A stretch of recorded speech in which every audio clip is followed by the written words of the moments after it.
Neuroanatomy of the cerebral hemisphere. Cerebrum is the largest part of the brain that occupies the anterior cranial fossa and middle cranial fossa of the skull, and two cerebral hemispheres are partially separated from each other by a longitudinal fissure. This is the longitudinal fissure which extends anterior posteriorly in the midline, and it contains a fold of the dura mater that is known as the falx cerebri. And at the bottom of this longitudinal fissure, the right and left cerebral hemisphere, they are connected with each other by this great commissure of white fiber that is known as corpus callosum. And cerebrum is separated from the cerebellum by tentorium cerebelli. Each cerebral hemisphere is covered by a layer of gray matter that is known as cerebral cortex, and this is not a smooth surface but shows many folds known as sulci and gyri. And deep to the cortex, the central core is made up of white matter, and within the white matter of cerebral hemisphere there are large masses of gray matter. They are called basal nuclei. Now coming to the external surface of the cerebral hemisphere, each cerebral hemisphere presents with three surfaces, three borders and three poles. Three poles are frontal pole, temporal pole and occipital pole. Three borders are supromedial border, inframedial border and infralateral border. And three surfaces are superolateral surface, medial surface and inferior surface. Superolateral surface is large and convex, and it lies between the supromedial border and infralateral border. So this is the superolateral surface. Then medial surface, this is the medial surface. It is present in the mid-sagittal section of the brain, and it lies between the supromedial border and inframedial border. Then is the inferior surface. This is the inferior surface. It is divided into two parts. Anteriorly inferior surface is known as orbital surface, and posterior aspect of this inferior surface is known as tentorial surface, and this is divided by stem of the lateral sulcus. This is the lateral sulcus. Okay, the tentorial surface is found by the inferior surface of the temporal and occipital lobes, and the orbital surface, it lies on the orbital part of the frontal bone. Now three borders. This is the supromedial border. This is the upper border of cerebral hemisphere and extends between frontal and occipital pole, and it separates large supralateral surface from medial surface. Then is the infralateral border. This is divided into two parts. In fact, this is the anterior aspect is known as superciliary border, and remaining is the infralateral borders. Infralateral border separates the supralateral surface from the tentorial surface, which was part of the inferior surface, and it extends between the temporal and occipital poles. So this is the infralateral border. Anterior aspect of infralateral border is known as superciliary border. It separates the supralateral surface from the orbital surface of the frontal lobe, and it extends between the frontal pole and the stem of the lateral sulcus.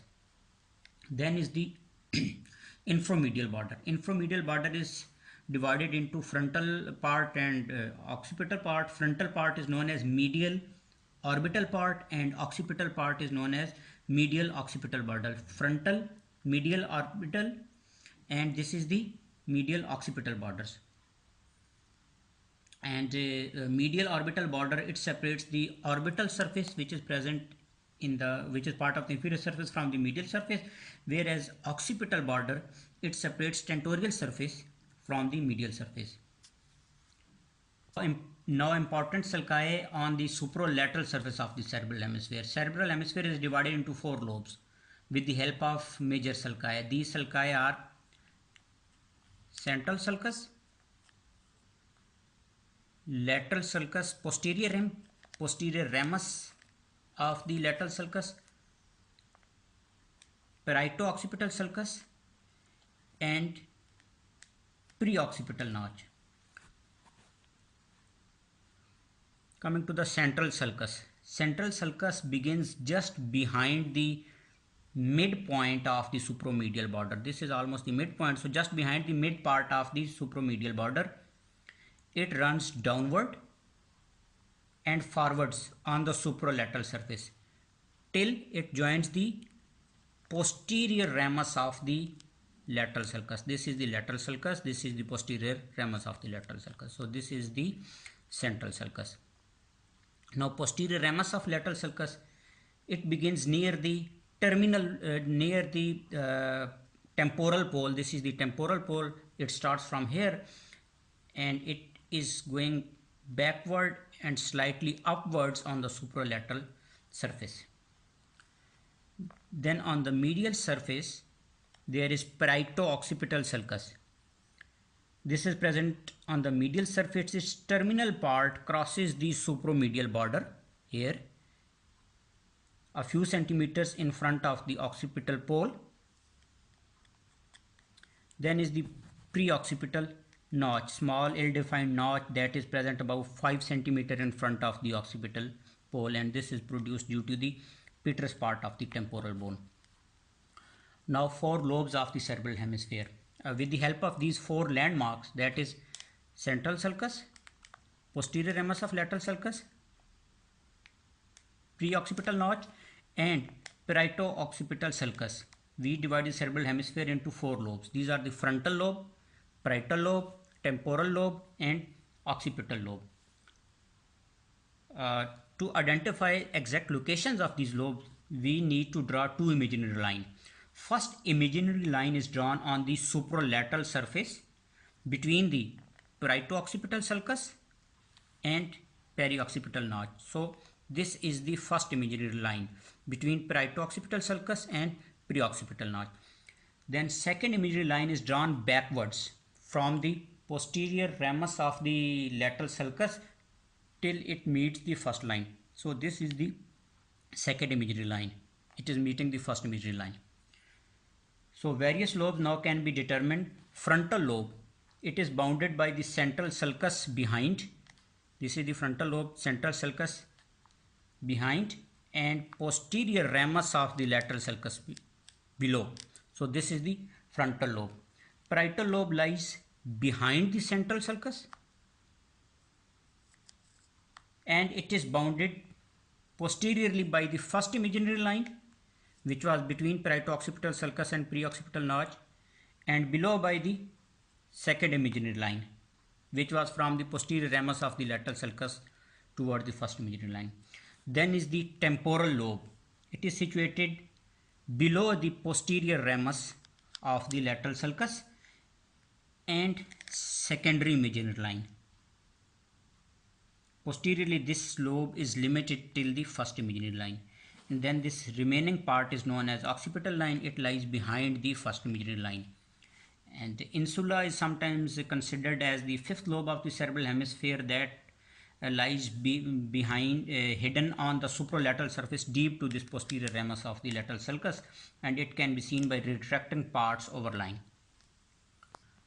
Now sulci and gyri, other than these 4 landmarks we have discussed, individual variation may be seen in the presence or absence of many other gyri. Sulci may vary in depth from a slight groove to the deep fissure, such as calcarine or collateral. They are so deep that they cause indentation even on the lateral wall of the ventricle. So superolateral surface of the hemisphere, cerebral hemisphere, it has many sulci and gyri. We are going to describe those. Now coming to the frontal lobe, sulci and gyri on the frontal lobe. This lobe consists of precentral sulcus. Precentral sulcus is present in front of the central sulcus. It runs parallel to the central sulcus downward towards the on the superolateral side. Okay, then between the central sulcus and this precentral sulcus, a gyri is present that is known as precentral gyrus, and this is the primary motor area of the cerebral cortex. Anterior to the precentral gyrus, 2 sulci are present. Superior frontal sulci and inferior frontal sulci. So there are 2 sulci. In between these 2 sulci, 3 gyri are present. Superior frontal gyrus, middle frontal gyrus and inferior frontal gyrus. inferior frontal gyrus is further subdivided into three parts by extensions of the lateral sulcus. This is the lateral sulcus, this was the posterior ramus, this is the anterior ramus of lateral sulcus, and this is the ascending ramus of the lateral sulcus. So by means of anterior ramus and ascending ramus, ascending part, this inferior frontal gyrus is further subdivided into three parts. They are the orbital part, triangular part, and opercular part. So orbital, triangular, and opercular part, they are present in the inferior frontal gyrus. Now coming to the parietal lobe, which is present posterior to this central sulcus. This lobe consists of a post-central sulcus which runs parallel to the central sulcus. Between these two sulci is present post-central gyrus, which is the somatic sensory area of the cortex. Behind this post-central sulcus, parietal lobe is divided into two lobules, superior parietal lobule and inferior parietal lobule, by intraparietal sulcus. Part of the parietal lobule above this intraparietal sulcus is known as superior parietal lobule, and part of the parietal surface below this intraparietal sulcus is known as inferior parietal lobule. Okay, in the area of the inferior parietal lobule, the portion of the cerebral cortex surrounding the upward turn of the lateral sulcus, this area, this is the part of the inferior lobule, this is the continuation of the lateral sulcus. This area which surrounds the upward turn of the lateral sulcus, this is known as supramarginal gyrus. Similarly, coming towards the temporal half, this sulcus is known as superior temporal sulcus. It is going towards the inferior parietal lobule. So part of the inferior parietal lobule which is near adjacent to this superior temporal sulcus, this is known as angular gyrus. I think I need to repeat this. In the area of the inferior parietal lobule, the portion of the cerebral cortex that surrounds the upward turn of the superior temporal sulcus, this is known as angular gyrus. Similarly, the portion that surrounds the upward turn of the lateral sulcus, this is known as supramarginal gyrus. They are present in the inferior parietal lobule. Now coming to the temporal lobe, this lobe consists of two sulci. Superior temporal sulci I have just told you, and then is the inferior temporal sulci. And three gyri, they are present in between these two sulci: superior temporal gyrus, middle temporal gyrus, and this is the inferior temporal gyrus. Posterior part of superior temporal gyrus here, that is known as the angular gyrus, that is going towards the inferior parietal lobule. Okay, then the occipital lobe is behind the first imaginary line which was drawn between parieto-occipital sulcus and pre-occipital notch. Calcarine sulcus is present, which is more prominent on the medial aspect. I am going to describe it shortly.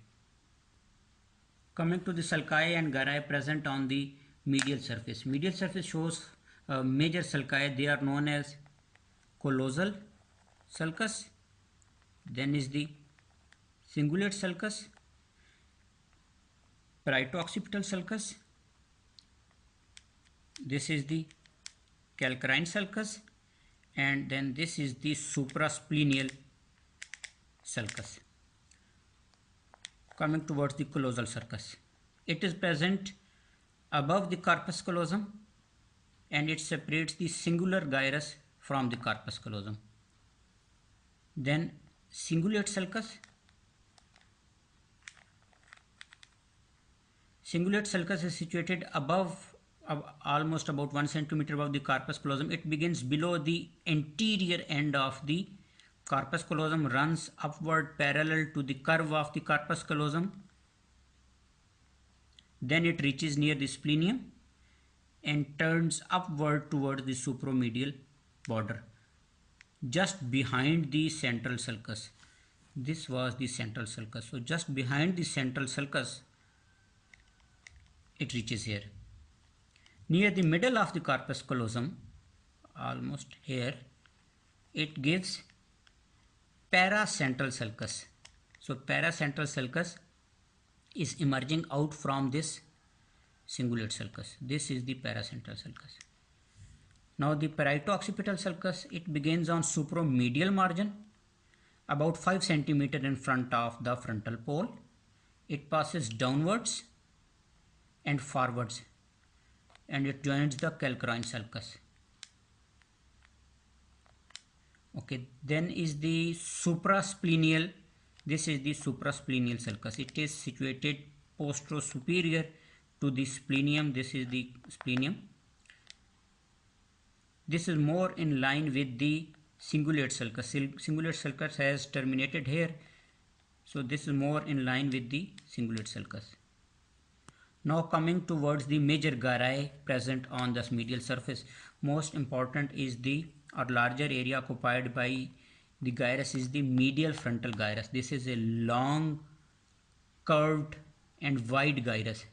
It is bounded above by the supramedial border and below by the cingulate sulcus. Posteriorly, it is bounded by the upward turned which was extending from the cingulate sulcus, and the posterior part reaches up to the posterior part of this gyrus is known as paracentral lobule. So this is the medial frontal gyrus. This is its posterior aspect. This is known as paracentral lobule. Paracentral lobule is bounded. This paracentral lobule is bounded anteriorly by the upward turned, that is the paracentral sulcus I have just told you, and posteriorly it is bound by the terminal upturned part of the cingulate sulcus. So this is the paracentral lobule. It is bounded above by the supromedial border and below by the cingulate sulcus. So just behind the central sulcus, or at the junction of the central sulcus, is present paracentral lobule. It is present at the level of the central sulcus, so that precentral gyrus and postcentral gyrus, they also extend within this paracentral lobule. Then this is the cingulate gyrus. Cingulate gyrus is present between the callosal sulcus and cingulate sulcus and suprasplenial sulcus. So this all is the cingulate gyrus. Behind splenium, here this part, behind splenium cingulate gyrus is continuous with the isthmus that continues towards the parahippocampal gyrus. Then is the gyrus precuneus, posterior to the paracentral lobule. Precuneus is almost rectangular in shape, bounded anteriorly by upward terminal part of the cingulate sulcus and posteriorly by the parieto-occipital sulcus. Above it is limited by supramedial margin and below by suprasplenial sulcus. So this is the precuneus. Then cuneus is the triangular area of the gyrus between the parieto-occipital sulcus and calcarine sulcus. So this is the cuneus. And the isthmus is located postero-inferior to the splenium of corpus callosum, situated at the medial and inferior surfaces of the cerebral hemisphere. Now coming towards the last surface, that is the inferior surface. Inferior surface of cerebral hemisphere is divided into two surfaces by stem of the lateral sulcus. Orbital surface, it lies anterior to the stem of lateral sulcus, while the tentorial surface, which lies posterior to the lateral sulcus.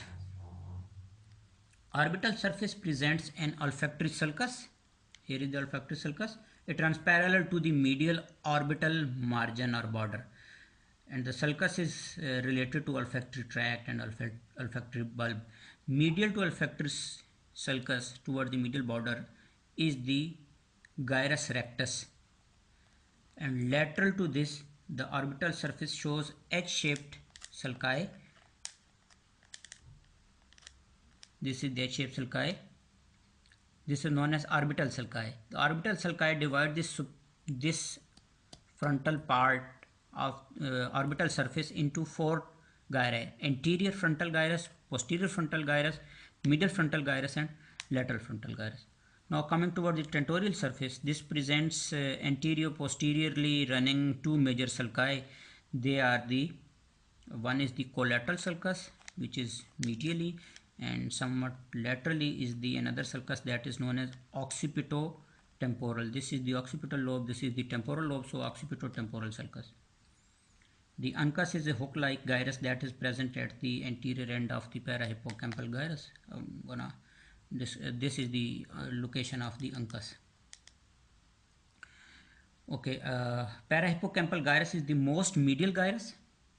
On the tentorial surface, it is present between the medial occipital border and collateral sulcus. Anterior end of this parahippocampal shows hook-like projection that is known as uncus, UNCUS, uncus. Then is the lingular gyrus is posterior continuation somewhere here of the parahippocampal gyrus. Then this was the occipitotemporal sulcus. Medial to this sulcus is the medial occipitotemporal gyrus, and lateral to this medial occipitotemporal sulcus is the lateral occipitotemporal gyrus. This is all about the gross features of the cerebral cortex.